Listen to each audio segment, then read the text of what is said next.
Everybody. How's it going? It's Joe, and welcome back to another episode of the Inside Our Phillies podcast. Phillies made some news today. Their 40-man roster has continued to grow. As in the Rule 5 draft, the Phillies selected right-hand pitcher Zach McCambley from the Marlins, and they also required Joniel Kuret from the Rays. So let's talk about this, but let's introduce our guests first. We have SJ Phil's fan. We have Jeremy. How are you doing, man? I'm great. I have both movement in both my shoulders. You do have movement in both your shoulders, and you'll be able to lay flat in bed tonight. And for that, I'm jealous. I'm very jealous. And we also have Met Suck. How are you? Doing good, man. Just doing good. Excited. Anytime you can steal a pitcher from the Rays, I'm excited about it. Right? That's how this works? Sanchez True. 2.0? Was the last one? Well, Sanchez, right? There's Alvarado. Phillies, to their credit, they've done a pretty good job in their trades with the Rays, a team that people are very scared, to trade with. And obviously, we had some big news around baseball today. But I don't know how much you all had a chance to look into the Rays thing first, but we'll talk about that. This guy, his name is pronounced completely differently than the way that you'd think so. It's Joniel Kuret, I believe. The Phillies traded Tommy McCollum, and Kuret is on the Phillies 40-man roster. What do you guys think of this guy, Kuret? Have you a chance to look into him? What do you think? Yeah, it sounds like he's has a live arm and has no control. So, yeah. He's pretty young, right? I mean, he had some AAA experience last year, AAA Durham. 6.03 ERA there, but still, far younger than your average player in AAA. Yeah, no, he just turned 23, November 3rd. But this basically tells a story. In 5 seasons in the minors, hits per 9, a tiny 5.9, walks per 9, 5.3, strikeouts per 9, 11.8. So if we can get that control down, this is a steal. I think kind of what we were getting to earlier, Alvarado. This sounds a lot like Jose Alvarado, right? A guy that couldn't get control, and ultimately the Phillies were kind of able to tap into something a little bit more than what the Rays could. No, it does, and it fills a huge need for us now. For a reliever with great stuff who can't throw strikes now that Griff McGarry's gone. So it's the perfect fit.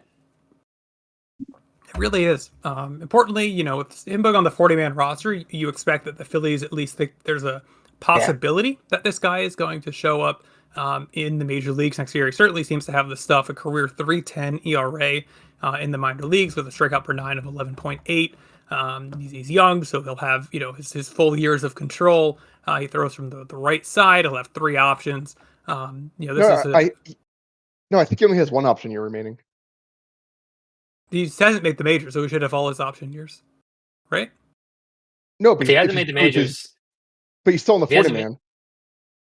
Yeah, he was added. Yeah. He at the end of 2023 he was added. Yes, 24 and 25 he was optioned. Yeah, and he has 1 option year remaining. Oh, let's look this up. Option years count if you're optioned when you're on the 40-man roster. That's happens at the end of spring training. So you're right. No, you're totally right. Phillies could petition to get his 4th option to his limited MLB time. That's usually, they only give out the guy was hurt. Yeah, I mean either way, he has an option for 26, so that's good. So there'll be a good turn piece in the bullpen for 26, I would expect. Yeah, exactly. I mean it's a live arm that if we can get the control under, it's worth it. It's what they cost us nothing basically. I mean, it cost us another arm in the minors that wasn't on my radar. So, have any of you guys heard of Tommy McCollum before? Yeah, no, he was intriguing because he had very good sustained strikeout numbers, but the control could never get down. Like he had in 2023, he had in 44 innings, 13.6 strikeouts per 9, but a walk rate of 6. And then in 24, he had his strikeouts were down 9.8, but his walks were still 5. And in 25, his walks were down to 2.6, but those were mostly in Reading, so kind of stalled out. So I feel like now you're rigging You're ringing my bell on Yeah. him a little bit. Yeah, no, I feel like remember I've my heard the dad name. like mentioning him and just like this guy's insane strikeout stuff. But yeah, he's gonna be 27 in on June, so whatever. I don't know.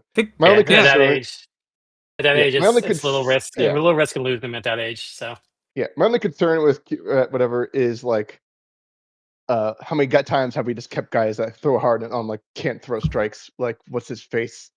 Uh, come a couple of Junior Diaz, whatever.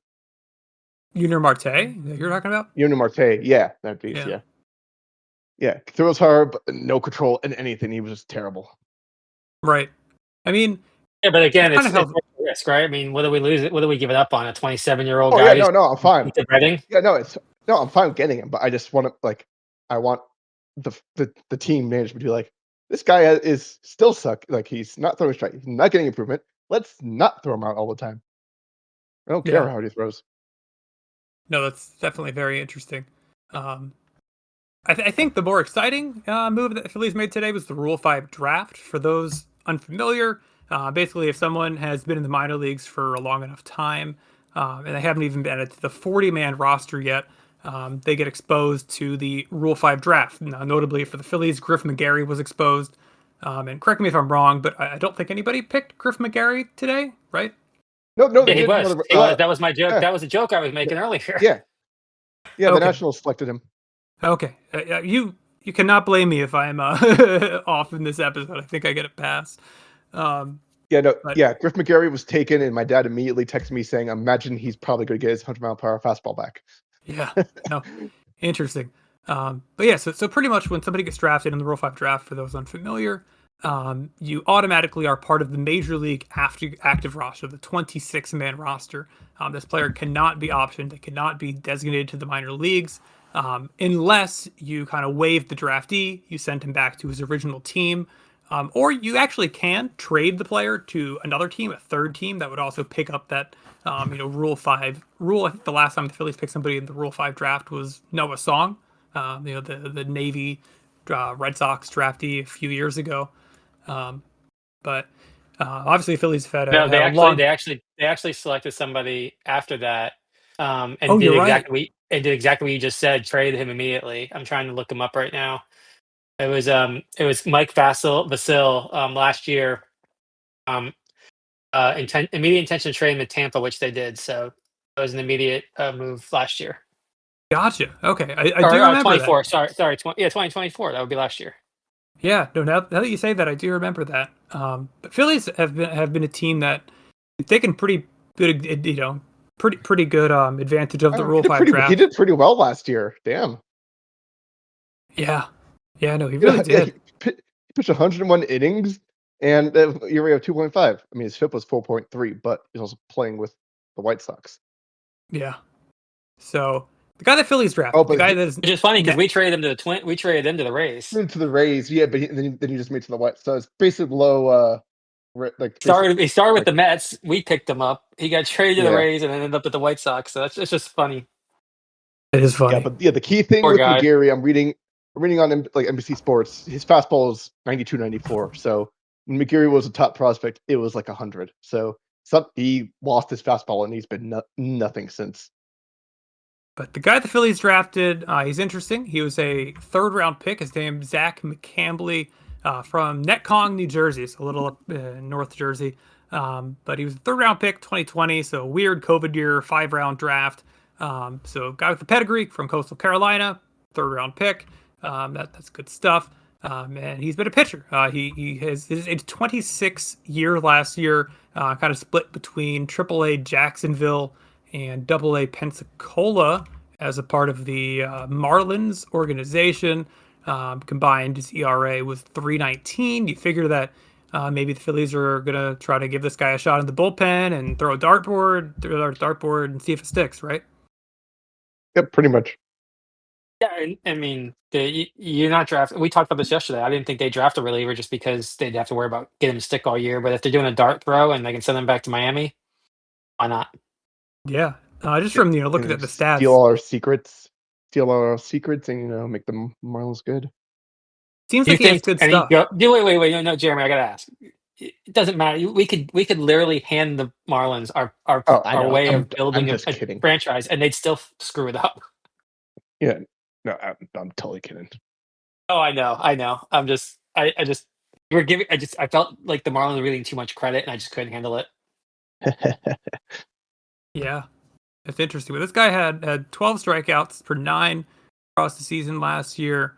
3 walks per 9. Honestly, not even that terrible. So I like the idea of trying this guy out. I think Rule 5 draft picks are unbelievably exciting because it's such a low risk move, right? And like I think that it's a great way that Phillies are kind of not getting creative necessarily. It's not creative, but it's a good thing that I don't think they've taken full advantage of over the last several years. Well, yeah, I mean, famous ones just from the Phillies. You have Shane Victorino, who If we Hollins, offered Todd back. Pratt. Wait, he was our. We took him real. I thought he was our draft pick. So sorry. Todd Pratt, I thought. You were Odubel in. was a Rule Oh 5. no, I I already guess had the Todd list. Pratt I had was the a list real up. five. So I had the list up. So once you started saying names, I was trying to jump in. But Yeah, Todd wow, Pratt, I did we not took in realize. 91 Yeah, from the Orioles organization. yep, Dave Hollins, we took in 89. Graham Lloyd, who turned out to be a pretty good pitcher. Not necessarily for us, but pretty good pitcher. Um, yeah. Notable ones around the league. Johan Santana was Rule 5. yeah. Ones the Phillies lost that were annoying. Was it Jay Bell? Uh, Yeah. Jose Bautista Yeah. was Rule 5, right? no, it wasn't Jay Bell. It was God, Bell. It was something Bell. Bell Rule 5. Yes, I do believe Joey Bats was Rule 5, and so was somebody that we thought about yesterday a George lot was Bell. David Ortiz. There you go. A good one. Yeah, George Bell was the one the Phillies didn't George protect, Bell, and he yeah, was yeah, really good. And just a name that's gonna be a throwback for people that pay attention to the era. Derek Turnbow was a Rule 5 taken from the Phillies that was annoying yeah. potentially, Remember but that one? It was nothing. he had one really good year. But yeah, Is it just And me or do you guys who can forget Michael Martinez, the last out do, of the 2017 World Series? 16 World 2016. Series? 2016, sorry. Is it God, just me he or do you was. guys love the Rule 5 draft? I think it's amazing. The Rule 5 draft is so much fun. Oh yeah, I love that it exists. I just love all the different ways to get players, and I just love that it exists, and that there's a AAA level and there's a AA level, right? And I'm not Right. nerdy enough to go into those and see who they picked, and but it's just cool that it exists. Yeah. Absolutely. Yeah, you're totally no, right. David Ortiz wasn't Rule 5. Wasn't he? I thought he was Rule 5. No. He was just He was just traded from the waived. Mariners. Was he traded, or No, he just I thought he was traded. a. He was no, he was traded. No, he was traded to the Twins, Oh, and my then the bad. Twins. My bad. Yeah, My bad. no, Apparently but like George yeah, Romano was a former Rule 5 guy, minor league Rule 5 draft, but interesting. we don't need people to explain that one. That one's complicated and pain. uh, Yeah, so but like he was released. He was released by the Twins after the yeah, he was non-tendered. 2002 season, Yeah, making room for them to make a Rule 5 claim, which they used on Jose Morban. And then I'm not sure what happened. I'm not sure how he got there after. That's all I've got so far. yeah, no, but that's yeah. So yeah, but you're saying it's creative way. Let's if you look at Jose Bautista's baseball reference, his 2004 year, he played for the Orioles, the Rays, the Royals, and then the Pirates because he was originally a Pirates prospect, then drafted by the Pirates, and then so June 3rd selected off waivers by the Rays, June 28th purchased by the Royals from the Rays, July 30th traded by the Royals to the Mets, and then that same day traded by the Mets back to the Pirates, and then Very interesting. the Pirates traded him in 2008, and then he That's got yeah, it's good. crazy. Well, Very cool. he found Yeah, Goose. yeah. The Real Five is just it's fun, creative, and you're always like, oh, please, you hope we don't lose any big guy. Like when your farm system's really good, it's stressful. Like, oh, God, hope we don't lose any guys. But I Yeah. mean, for us, they're part of like a decade or so. It's like, who's the hell's going to take on the Phillies? Yeah. I mean, When your farm system is really good, and when your big club's really good, is really when it hurts you because you have no place to stash people. right. Yeah, because those 40-man spots are valuable. And the Phillies have been operating at very few 40-man spots for a while. They At 35 now. Before the waiver claim of Pedro Leon earlier in the year, and the two that were added today, they're at 32, which is like a very very low amount of players on your 40-man roster. So Phillies have still a lot of room to add players, and I'm sure Romuto, who's likely to come back, will obviously add to that and everything. But still lots of stuff to happen in the offseason for the Fighting Phils. Yeah, and just to go back to Sanchez getting from the Rays, the reason why we got him was because Curtis Mead on our end was not eligible for the 5 draft. Sanchez was. Rays didn't have enough room, so they traded him for us, and right. That's how we got Sanchez. Because we could roster him, but then Mead turned into the star prospect, and Sanchez was iffy.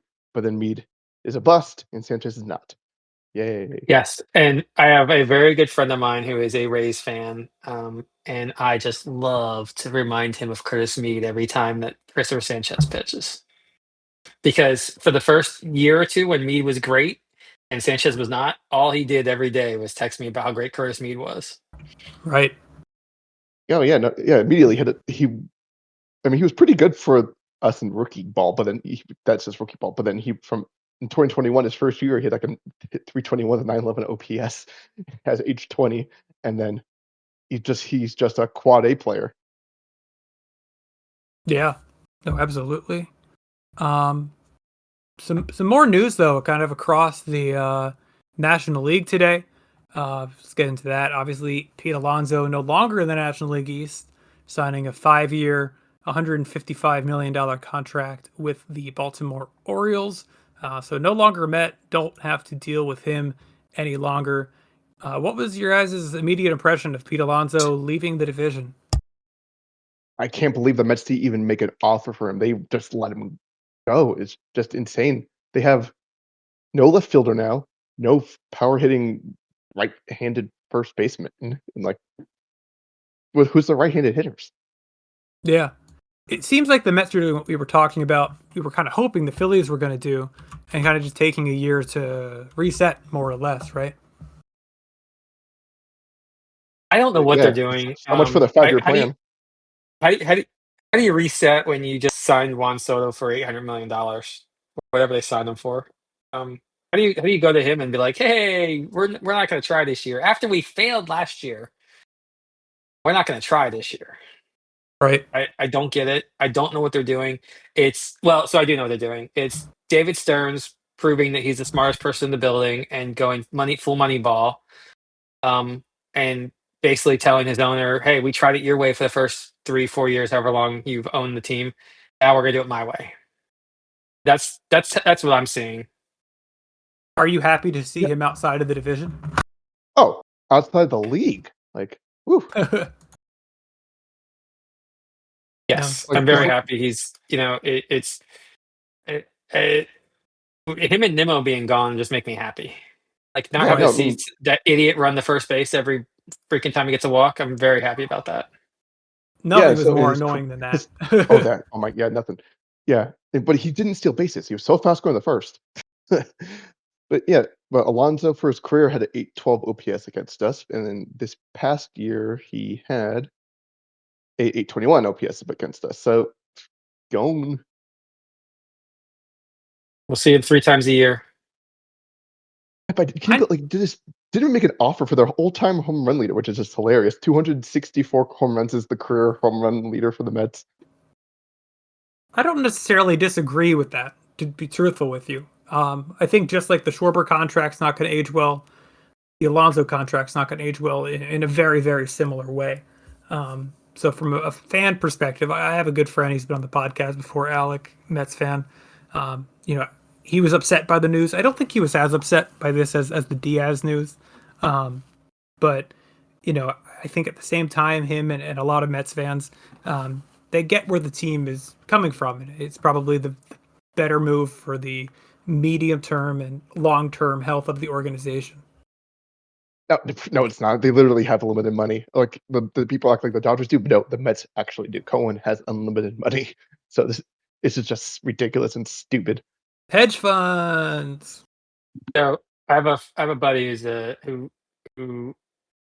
Mets fan, and moved back to Queens from Chicago, where he lived for a while for work, and got an apartment near Citi Field. Had season tickets the last 2 years.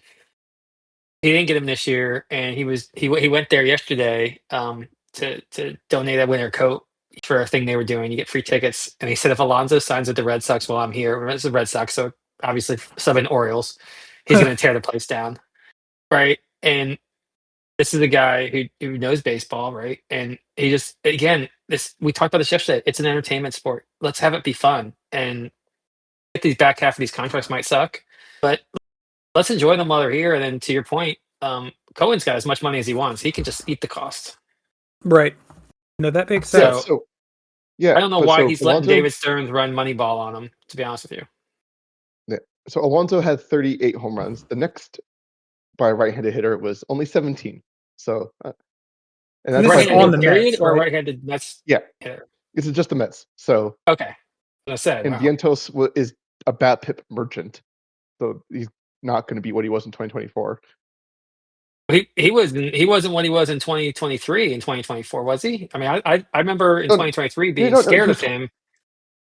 No, 2023 he was terrible. He had OPS of 620. He was only good in 2024. Yes, you're correct. I'm sorry. I thought we were in 2024 right now. I've got the year wrong. Yeah. Fair enough. Yeah. He was a bat pip merchant last year. 2 years ago, I guess now. Whatever. 2 years ago. Well, 2 seasons ago. Yes. I'm going to be completely honest. Did I already talk about the Mike Yastrzemski Braves deal? I don't think I did. You did not. We have not talked about that yet. Okay. Yeah, it's freaking pin. Completely forgot. But yeah, about an hour ago, Braves signed Mike Yastrzemski, longtime Giant. I don't really remember where he got traded to at the trade deadline last year. Kansas City? Or Orioles? Yeah. Orioles? No, Royals. No, you're right. Royals. Okay, I was right. Okay. But yeah, longtime Giant. Lefty, he had a few home runs, obviously, into Cubby's Cove out there. He signed with the Braves, 2 years plus an option, $23 million. I've always thought Yastrzemski was a pretty underrated player. I think this is a good deal for the Braves. What do you guys think? Yeah, I think I hate it. That's why it's good. Yeah. I also think it's going to make every other outfielder even that much more expensive. Yeah, because this is a guy that's heading into his age 35 season. So this deal's 35, 36. Option. I'll play 37 with the option. Yeah. Now he did have a good year last year, 2.8 WAR. Maybe some of that was, kind of helped by getting out of San Francisco and how terrible it is for people to hit there. Because he did OPS plus over 800 with the Royals. He's a guy that if he was a righty, he probably would have gotten paid this offseason. Just because he's a lefty and there's so many lefties, there's so many to go around. Right. But that's my point with Bader, right? That this fairly just puts a nail in the coffin to Bader coming back from, in my opinion. Yeah. Yeah. But he's already won 3 years. Now he's gonna be looking for like 345, 350 now with this deal. Maybe even 4 years. He could get like 465, 470 maybe even. If he had like honestly, anything for him more than a 1 year with a vesting option is too much for Bader in my mind. I like the guy, but I don't think he's gonna be that great. Yeah, I guess with Bader, maybe you can say his peaks are better than Yastrzemski, but Yastrzemski's a guy. His worst ever season was 2 WAR. His best ever season was 2.8, although really it was probably the 2.7 he had in 2020 over 54 games. He was absurd that year. But he's that of the pillar of consistency compared to Bader, who's been a little bit more up and down. Bader's better defensively. Yastrzemski's been a consistently better hitter. But these are guys that are, I think, in the same ballpark of player quality overall. Yeah, no, I agree with that. Cool. So, did you guys hear the news? This is very big potential news about the Dodgers pitcher Drake Skubal. What? And I saw a tweet about it, and I was like, are they actually? Yeah, they're going after him. Dodgers are going after Skubal, according to I think Nightingale, for whatever it's worth. Oh, that's less reliable. There's an offer from the Dodgers that the Tigers are intrigued with. I I think there's been some talk about Skubal going to the Dodgers for quite a while. Honestly, I feel like the Dodgers have like already enough starting pitching, but I guess they're losing Kershaw, so why not add somebody else? I just I know, but just like if, you would think the league would feel like, guys, just no. I guess from the Dodgers' perspective, right? If we're already going into a big work stoppage for 2027, why not make it worse? Yeah. What do you think Yeah. about this one, Metsuck? I'll be honest, I'm not getting myself worked up over it until it happens. I'm Yeah, not allowing myself to just get bothered by it because I'm just gonna get annoyed that we don't have the unlimited funds that they've got yeah. No, that's or fair. the creative accounting that they use. Well, with all the Like, referrals like, and well, like exactly. I just the about 15 minutes ago, the news of Schwarber's deal came out, and it's all just straight up cash, right? It's a $15 million signing bonus, and $15 million next year, and then it's $30 million each of the year after that. So no deferrals, nothing like that. yeah. Just why are we not doing this? Why are we not taking advantage of this?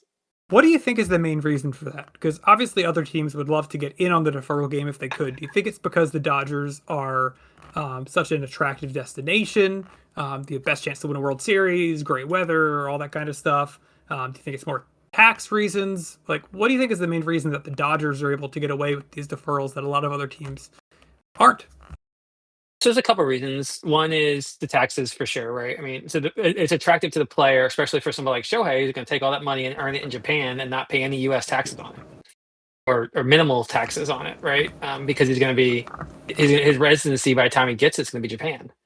Um, there's that aspect from a player. A lot of players, some players like it, some players don't. It's their own personal financial, right? You talk time value of money. I'd rather have my money now and invest it my own way versus let you invest it at a certain rate of return, guaranteed, whatever. You can get in. My finance guy would yell at me for taking the deferrals if it was me. Um, from a team standpoint, I'm on the opposite of that, right? Time value of money. If I don't have to put this money aside until the following July, right? So if I deferred, instead of giving a $15 million sign bonus, if I deferred $15 million of Kyle Schwarber's 2026 salary, I wouldn't have to put that in escrow until July 2027. So in that year and a half, or whatever, year and 3 months from the start of the season, I can earn a lot of money on that money if I'm doing it right. Which is where the Dodgers are run by. They've got a huge ownership group, and there's hedge fund people in there, and that's what they're doing. They're taking that money and they're making it into more money, and then by the time it comes to put in escrow, they've already made so much money that they can just keep making more money off that. And then by the way, they've got the next year's worth of it that they have got up to the side, and they can keep earning more money. So um, from a team's perspective, if you have that ability, it's the same. It's the reason why make fun of the Mets all the time for um, the Bobby Bonilla day. Because at the time they were in the pyramid scheme with Madoff, and they were getting 20% returns. So to them, it made perfect sense. Where I'll give you a 5% return on you, so I'm going to get 20%. I'm going to earn all this money, and then I'm just going to put it back in escrow and give it to you later. Um, so if you can earn more than the inflation. This is a smart thing to do for any ownership team who has the cash available to do it. Yeah, I think people don't make fun of the Mets enough for the whole believing in Bernie Madoff thing. Um, For I could say about Bobby Bonilla, and every year people laugh about that part. Haha, they're still paying Bobby Bonilla. But the Ponzi scheme Bernie Madoff part of it to me is by far the funnier component and the easier one to make fun of them for. Yeah, I mean, I don't know enough about all that. I know that it's funny to look at them right now and make fun of them, but at the time, was it? I mean, everybody at the time, all the sports writers at the time, you were too young for this, but all sports writers at the time were saying this is smart, this is intelligent, this is how you should do it. Making so Right. much money in the market, do this. And if there's and at the time, Madoff fooled so many people, right? So obviously he was doing something that convinced people that it was working, and ultimately it just ran out because of the market crash. Yeah. Jeremy, Yeah. did Bernie Madoff have that Riz? I have no idea. It's insane how. Yeah. I mean, when everything came out, like people knew it was a Ponzi scheme, and then he did nothing about it. Well, once you're in, you're almost like a conspirator at that point. Once you find out it's a Ponzi scheme, because the only way you're getting your money back out is if you get other people in. Yep. Yeah. Everybody freaks out, try to get their money all at once, and all falls apart, right? Those are the big news items for today. I missed a lot while I was unconscious and semi-conscious. And did you wake up to my text? I woke up and I got a ton of stuff about the Alonso stuff that people wanted me to know about. Very, very heartwarming to wake up to a lot of stuff. I appreciate it to those that reached out or said something, reacted to anything on Discord. It means a lot. So yeah. Anybody have anything else? Any questions? Go get yourself some rest, buddy. Yeah. I'm pretty sure this nerve block is wearing off. I'm starting to feel some pain in my shoulder. It's not great, but we'll get through it. You got this. Cool. Well, thank you all very much for joining. Thank you everybody for listening. Sorry for my voice. It's probably not the greatest episode inside our Phillies of all time. I'll probably end up having this go up on Thursday. I don't think I'm going to deal with putting this up tonight. But thank you all for listening. Hope you all have a great weekend. We'll catch up at some point. It seems like things are really moving in the winter meeting, so you guys want to plan for maybe a Sunday of recording or something like that? We can talk about it. Yeah, we'll talk about it. Yeah, let's do something this weekend. So thank you everybody for being on. Thank you everybody for listening. If you have any questions or anything that you want in the future to get involved, we have a Discord link in the show notes. Click the link, podcast channel there. Put your questions, put whatever you want in there, and we'll get to it in an upcoming episode. Talk to you all later. Thank you very much. Have a good one. Bye.